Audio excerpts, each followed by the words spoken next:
Hey everybody, what's up? Emerald Gamer here with another Gamer Speak for another Soulcalibur 6 character reveal. Now these are coming out pretty regularly, but somehow my ass hasn't gotten the hint of the pattern. So literally every time these come out, I'm like, oh shit, it's out! And then I have to come and sprint down to the HQ and make this video.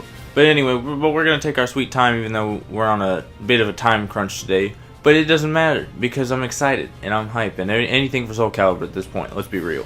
But today, we had a very, very important character. Not very important to me. Now don't get me wrong, I do like the character. But Talim has been officially announced. There she is, there's her and her title and everything, the last priestess of the winds. Finally an actual title that's not weird, randomly enough, or, you know, just very obscure. It's a little long, but, you know, whatever, we're not about that. She's very Soulcalibur 2-y. In terms of like costume and whatnot, at least from what I remember and what I can see here. And she's also shown a bit more skin, which is a little weird considering she's like 15. But whatever. Whatever, you do you, Japan. But now I heard a lot of people say that they were not getting the game if Talim was not in the game. And at the same time I kind of understood that, but it was almost an absurd reaction that I've ever seen. Because not once, out of any of the people I ever played Soulcalibur with, or anything like that, I kind of played Talim, but because she's kind of my playstyle in games like this. But, because I like super rushdown kind of characters. But, there were just certain parts about her that I just wasn't a big fan of, in terms of her fighting style and her move list, which they did transfer some of that over in here, but it also looks like a lot of her has changed very drastically. But a lot of people were just saying, we're like, oh, Talim's not in the game, I'm not getting it. Talim's not in the game, it's not worth buying. And I really didn't understand that mentality, but I guess Talim is just a more liked character than I thought she was. I don't know. I have zero idea. By the way, the reason why, if you're just joining us on one of these videos, I'm using screenshots from the trailer because I ain't about to get no copyright strike. However, after this video, I highly recommend watching the character trailers because I'm just here to kind of explain things and kind of show my thoughts about it. The trailer does it truly justice. Like, it's some of them are just so fantastic. Some of them are kind of eh, but most of them are very fantastic. But anyway, moving on. That was her whole stuff.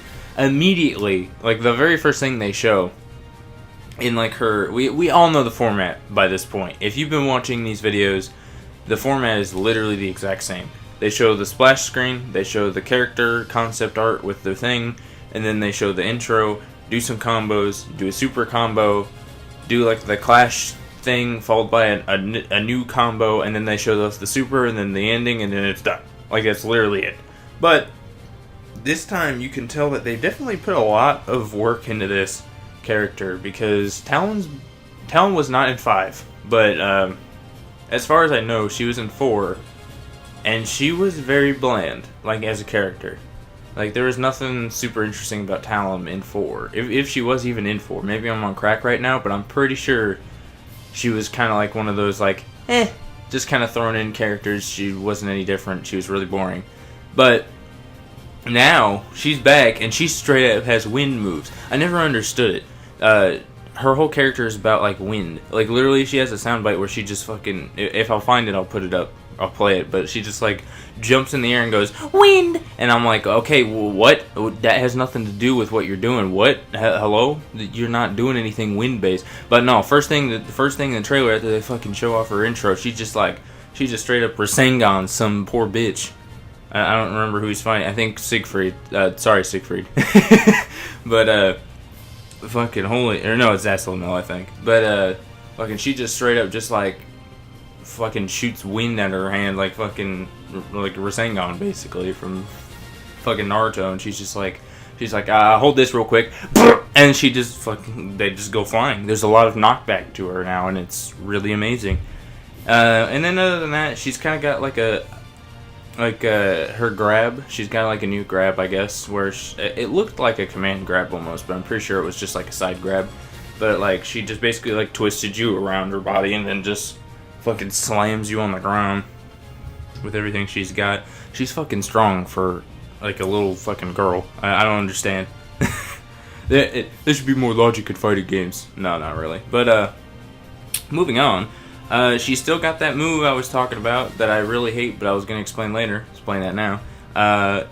She has this jump move to where if you're not really familiar with a character in a fighting game, you kind of just hit buttons at first to figure out what they do, and then when you figure out how to do one or two things, that's like, you can do like basic stuff, but your build up to your combos are supposed to be for those things that you learn, and then you learn more stuff chaining off of that, and that's usually how it works for me anyway in fighting games. So whenever picking up Talim as a young wee little lad, I would always figure out how to do the jump move, but I wouldn't ever remember when it would happen in terms of the button sequence, because, you know, muscle memory at that point, and I would just jump off the fucking cliff, and that's stupid.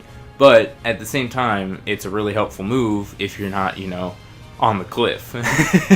But honestly, I think it's a really good move. It's solid, and I'm glad they kind of kept that, because she's like the only character in the game that's like aerial, I'm pretty sure. In most of the Soulcaliburs anyway. Cervantes is kind of an aerial fighter, a little bit, but all of his moves kind of just involve like jumping in the air an absurdly high amount, or like Yoshimitsu where he flies with his sword, but like they don't usually have like an end result to the move. It's just like they use it and then they slash and they're done. But she just kind of like, she jumps with the follow-throughs. Like she does an attack with that attack and then can follow through with it. Not a lot of the other characters that jump in the air and do shit can. Jesus Christ, I can't talk. But other than that, moving on, she's got her basic grab. Not really like anything special. I'm just glad they kind of brought it back, because I really enjoy her like fighting style and her weapon, and I always thought that grab was kind of neat. Oh shit, dropping my fucking phone over here trying to look at the notes. But yeah, I started writing some notes for these videos, by the way, in terms of like what to point out, because sometimes I just completely forget shit, and I'll make a video of this, and I'll be like, oh shit, I didn't talk about this, and then I'll have to fucking redo it or just deal with it, and I don't feel like redoing it over here. I'm trying to be the master of all voiceovers over here, so we're just continuing on. Anyway, then they showed like the super combo thing that they did, and she straight up does a 10-hit combo, super pro level ass shit. She does not let up. There is no other character in this game that is going to do a 10-hit combo like she does, and obviously they don't show health bars or anything, but I have a feeling it does a pretty decent amount of damage just from seeing like the moves that she's using in sequential order. It just basically just looks like she's hitting. She's not even like connecting. She's just connecting combos with other combos is what it looks like. And there's like, for some reason, like no knockback in that whole situation, so it just turns into a 10-hit. And that's really cool. Like some good ass like Tekken kind of shit. Most characters in Soulcalibur aren't that kind of fighter to where you can chain that many hits and not have like a brief break of like, oh, they're on the ground and now they're up again, so you can restart a combo. But I mean, there are a few. Maybe that's just me being a Siegfried player. The most hits I can ever get in a combo is like 6 or 7 before I have to be like, alright, I need to do a big ass move, hit him with my big ass sword. But Talim specifically is actually really fucking, that super combo was fucking clean. There's just like the blue fucking streaks going everywhere, and it was wild. I liked it a lot. And then other than that, I feel like that was all it for her, except for that super. I was honestly not expecting a lot, to be honest. I felt like I was gonna be really underwhelmed by the super this time around. And I did say my shit about explosions. We kind of got an explosion in this one. Maybe. It's up for you to decide. But fucking, she straight up just like gets like a whole bunch of fucking wind around her. This is what I've always wanted out of this character. Wind in anything has always been like my favorite shit, and I can't really explain why. I just really do like it. However, she was always talking about wind. She never did shit with it, and that's what always irritated me about her, I guess. But like all the other characters had like a gimmick, and they actually played off of it. Like that would be kind of stupid if Cervantes had his gun sword and never actually was able to use it or fire it. That would be stupid. I mean, if you're a wind-based character, make them a wind-based character. I don't know what took them so long to make this an actual thing, but I guess a super move is all we need and a few combos, which is true because I'm happy about it. Anyway, she literally just gets a bunch of wind around her, slashes you a bunch, kind of has that maxi. Actually, now that I think about it, it's almost that exact same color, pretty much. It's like that emeraldy kind of turquoisey kind of sort of color, and then she straight up just fucking Shoryukens you from Street Fighter. It's a big ass tornado. So I guess technically it's kind of like Rashid and Ryu's Shoryuken, I guess. If you're a Street Fighter player anyway, you'll understand. I don't know how to explain that really, but she straight up does this fucking Shoryuken. There's a big fucking tornado that just envelops you, and then initially I thought she was just going for a big ass punch. And I was like, oh, this is going to get weird. And then she straight up just fucking launches a tornado out of her hands. So once again, the powers of Tornado Rasengan. She just straight up tornado drops your ass. And you go fucking hurtling to the ground face first. And it makes this silly effect with everybody. I assume that will be every character that is hit with it. Where their legs are just sticking out of the ground, it looks like. And that's going to be very entertaining to hit people with. And then she did her basic outro where she hugs her weapons like a freak. And then that was it. That was all it was. Although I will have to say, I didn't get a screenshot of it, unfortunately. But when it comes to the different editions of this game, you really have to keep in mind what priorities are worth what. Now, this is like a sort of like a side note, honestly, but I wanted to include it in because there's no reason to make an entire other gamer speak on this. But when you're getting different editions for a game, make sure you actually look up and see what you want in the editions. For me, I was going to get the collector's edition for sure because I'm just a Soulcalibur fan. I got the collector's edition for 5. I mean, like or hate Soulcalibur 5, that collector's edition was kind of clean. But fucking Soulcalibur 6's collector's edition is kind of the same thing, but visually less, and it comes with a statue of a character I don't give a damn about. I'm sorry, but Sophitia can eat it. I don't care. Honestly, like, if I had to pick one between the two girls or whatever, it'd be Cassandra because she's more important, I guess, to me anyway. Not that I, like, even play any of them, but, I don't know, I just felt like Cassandra is the character that I think of in Soulcalibur between the two of them, not Sophitia. But whatever, I don't know. I was going to get the collector's edition, but all it really comes with is like art books and like a soundtrack, which is cool and all. I'm not complaining that would be a problem. It's just that goddamn statue.